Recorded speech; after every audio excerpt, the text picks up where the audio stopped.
ഇനി വൈകേണ്ട, ഇന്ന് തന്നെ നിങ്ങളുടെ വീടിനായി സിസോ സന്ദർശിക്കൂ. സിസോ, മേക്ക് ലൈഫ് സിമ്പിൾ.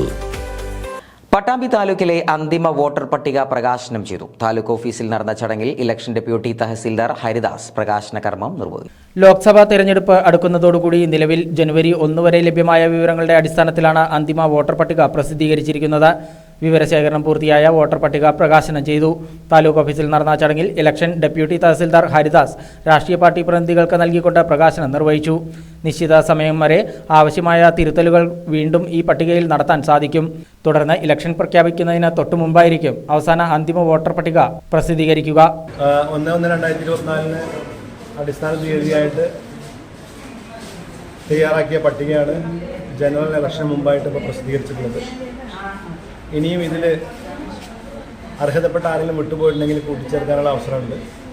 അതുപോലെ തന്നെ അനർഹമായ ആരെങ്കിലും ഇതിൽ ഇപ്പോഴും നീക്കം ചെയ്യപ്പെടാനുണ്ടെങ്കിൽ അതിനുള്ള അവസരമുണ്ട്.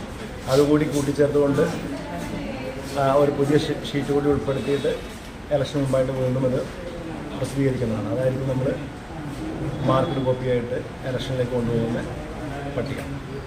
ജനുവരി 25-ന് ദേശീയ വോട്ടേഴ്സ് ദിനമായി ആചരിക്കുകയാണ്. ഇതിന്റെ ഭാഗമായി നിരവധി പ്രവർത്തനങ്ങൾ നടപ്പാക്കുമെന്നും ഡെപ്യൂട്ടി തഹസിൽദാർ VP സെയ്ദ് മുഹമ്മദ് പറഞ്ഞു.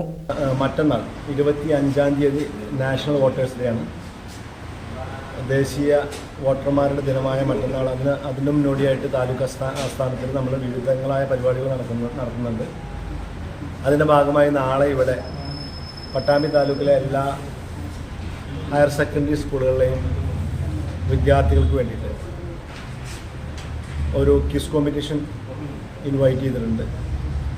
അതുപോലെ തന്നെ പെൻസിൽ ഡ്രോയിങ്, അതുപോലെ പട്ടാമ്പി താലൂക്കിലെ വിവിധ ഓഫീസുകളിൽ ജോലി ചെയ്യുന്ന ജീവനക്കാർക്കായിട്ടുള്ള ചെസ് കോമ്പറ്റീഷൻ, ഇങ്ങനെ വിവിധങ്ങളായ പരിപാടികളാണ് നാളെ താലൂക്ക് ഓഫീസ് കേന്ദ്രീകരിച്ചുകൊണ്ട് പ്ലാൻ ചെയ്തിട്ടുള്ളത്. അതുപോലെ തന്നെ മണ്ഡലത്തിലുടനീളം 2 മണ്ഡലങ്ങളിലും ഉടനീളം സഞ്ചരിക്കുന്ന രീതിയിലുള്ള ഒരു വോട്ട് വണ്ടി തയ്യാറായിട്ടുണ്ട്. അത് ഗ്രാമാന്തരങ്ങളിലൂടെ സഞ്ചരിച്ച് EVM മെഷീനിലെ പ്രവർത്തനങ്ങളെ സുതാര്യതയും അതിൻ്റെ പ്രവർത്തനവും സാധാരണക്കാർക്ക് വിശദീകരിച്ചു കൊടുക്കുന്ന രീതിയിൽ ഏതാനും ആഴ്ചകൾ ഇവിടെ സഞ്ചരിക്കാൻ പോവുകയാണ്. അങ്ങനെ ഇലക്ഷൻ സംബന്ധിച്ചുള്ള അതിൻ്റെ പ്രാഥമിക നടപടിക്രമങ്ങളെല്ലാം ആരംഭിച്ചു കഴിഞ്ഞു.